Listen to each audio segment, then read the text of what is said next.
Balle manquée ici d'Okoumou. Dirks qui récupère avec Fixel. Il y a de l'espace, Mathias Fixel. Est-ce qu'il peut frapper? Oui! Quel but! Quel envoi de Mathias Fixel! Alors là, Westerlo qui vient ouvrir le score un petit peu, un but sorti de nulle part, hein, totalement. Mais quelle énorme réalisation de Mathias Fixel! Quelle réussite de la part de Westerlo qui, on l'expliquait, hein, subissait pratiquement jusqu'aux 16 mètres. Regardez, première fois il a pris l'information, deuxième contrôle, mais là c'est trop tard. Mais il faut aller encore chercher cet angle-là en première zone. Ah, il a surpris tout le monde, hein. Personne ne s'attendait à le voir frapper. Et puis lorsqu'il s'est approché un peu plus, on s'est dit pourquoi pas.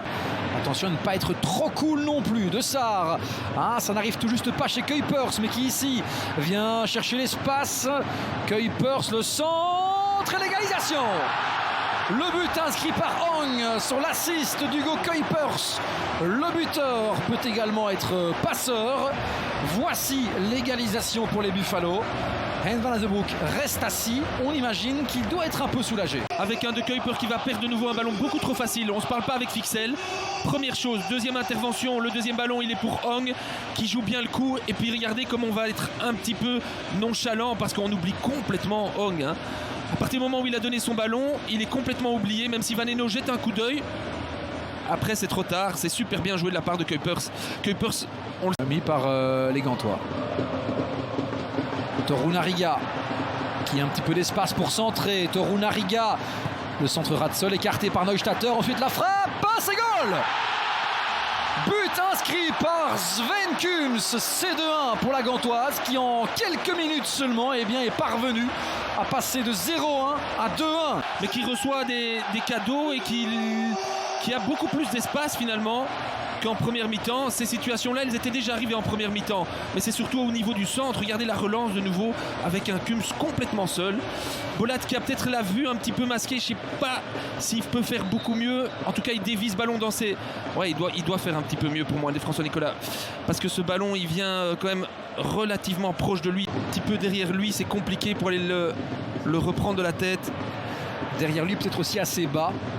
Peut-être que c'est compliqué à ce niveau-là. Peut-être ici, une nouvelle occasion, le tir. C'est 3-1 pour la Gantoise. Gift Orban. On vous le disait, ça faisait un petit moment qu'il n'avait plus marqué. La sensation de cette équipe gantoise trouve à nouveau le chemin des filets depuis la première fois. On va voir de nouveau une relance compliquée de la part de Westerlo qui hypothèque toute chance de revenir. Et là, cette super déviation. Mais que dire alors de l'enchaînement de Orban, hein. Mais là, l'intelligence de la déviation de Kuipers, elle est géniale. Une légende de notre défense. Chevalier de rouge, donc ça. C'est pas mal fait. Les Brugeois meilleure fin de centre et Munoz est revenu. Le centre quand même au deuxième poteau. Scovelson, c'est pas mal ça pour Van Aken qui va enrouler. Et c'est but. Superbe but, hein. Premier tir cadré. Premier but de cette Champions Playoff. Il est brugeois. Tout un symbole, il vient du capitaine Hans Van Aken, 0-1. Scovelson, il fait mal depuis le début du match, mais on ne peut pas laisser Hans Van Aken à l'entrée du rectangle aussi seul.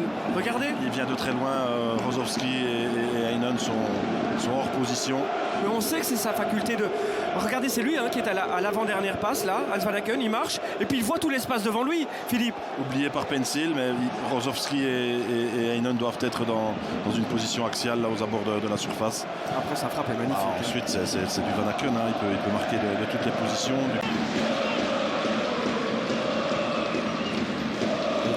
Oui, Arteaga, on l'a oublié. Il peut centrer, le centre est bon, il est tout seul. Égalisation de Munoz. Il n'est pas revenu pour rien, le Colombien. Comment est-ce possible de se retrouver esselé comme cela alors que les Brugeois sont en bonne position au niveau défensif? Même remarque pour Van Aken tout à l'heure. Et pourtant, on en avait parlé des stats de Munoz. C'est son 8e but de la saison. Il est tout seul. Ouais, il est complètement esselé avec la qualité de son centre. Mais ici, il se retrouve entre Noah Lang et Spillers, je pense. Le meilleur, je pense. Oui, mais non, Noah Lang est présent là aussi, Spillers aussi. À ce niveau-là, c'est Noah Lang, il le regarde et puis finalement il le laisse filer. Il n'a pas le réflexe défensif, on ne peut pas lui en vouloir. Il doit être pris soit par Mekele, soit par Spillers. On retrouve Trésor, évidemment, qui d'autre derrière le ballon. Parfait. Et but Mackenzie 2-1. La défense en zone, mais là c'est mi-zone, mi-marquage individuel. Le gars arrive lancé. C'est impossible pour les gars qui sont à l'arrêt à l'entrée du petit rectangle. Il est entre trois brugeois en fait, Onyedika, Van Aken et Mekele. Mais c'est parfaitement donné. Hein. Lui vient, il est dans la course, s'élève très très haut. Mackenzie était hors position. Heinen, techniquement c'est parfait. Hein. Pencil qui repart dans le dos de Spielers, qui le laisse filer finalement. Pencil, et bien voilà, il est là, le troisième but. Le drapeau ne se lève pas. Et Genk reprend les 2 buts d'avance. Ce que Heinen nous sort là le long de la ligne de touche en face, techniquement c'est absolument incroyable. C'est un ballon impossible à négocier. Joseph Pencil. Ballon injouable. Hein. Ballon injouable et Heinen remet ça en jeu face à Van Aken. Moins bon là-dessus. Ouais, il défend pas bien. Et Mignolet là, c'est côté fermé. Voilà, il doit mieux défendre ici le jeune Spielers. Mignolet côté fermé ne peut pas prendre le but non plus, hein, comme cela. Quelle puissance pour Joseph Pencil. Il est là, son 15e but. Mais c'est vrai qu'il ouvre la porte là, quand même, Simon Mignolet. Est-ce qu'il va nous sortir? Oh non. Ah là là. Il y avait Newco pas droite là. Déjà 3 paires de balles de Lazare. Et là, attention parce qu'on est peut-être même en supériorité numérique du côté de l'Antwerp. Bataille, il est bon ce centre. Oh là là. Aussi. Elle est magnifique. Et Kellenkamp, cette paire de balles de Lazare. C'est clair qu'une paire de balles à 70 mètres, normalement, on peut y remédier. Mais là, quand ça se projette aussi vite et aussi bien. Et ça va repartir. Regardez Kandus. Ils sont à 2 contre lui. Ils viennent dans le dos. Thomas est trop loin. Il la donne au bon moment. Et puis là, ça bouge bien. Quelqu'un, vous avez vu, il fait semblant d'aller au deuxième. Il vient en premier. Franchement, c'est un beau but. Une belle construction. Superbe. Superbe but. Une contre-attaque vraiment maîtrisée remarquablement. Keita, dans le rôle obscur qu'il a dans son positionnement, il coupe des lignes de passe à lui tout seul, il en coupe un paquet. Hein. Ouais, et puis ils l'ont mis sur Lazare. Tac, le les voilà. 2 vite, voilà. Voilà. Il suffit de le dire pour en avoir la... Et là, il va au but. Il va au but, Keita. Incroyable. Il va au but, Keita. Je vous le dis, il était dans l'ombre, il est maintenant dans la lumière. Franchement, une là. 2 paires de balles. Regardez ici, hop, Lazare qui vient pas demander le ballon. La passe est un peu difficile. Là, il y va lui-même parce qu'il y a hors-jeu. Il la met bien. Hein.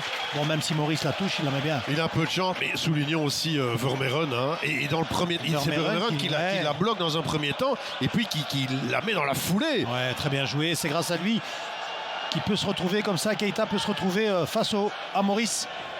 C'est très dur pour l'Union. Eh ben. Une demi-heure, 0-2.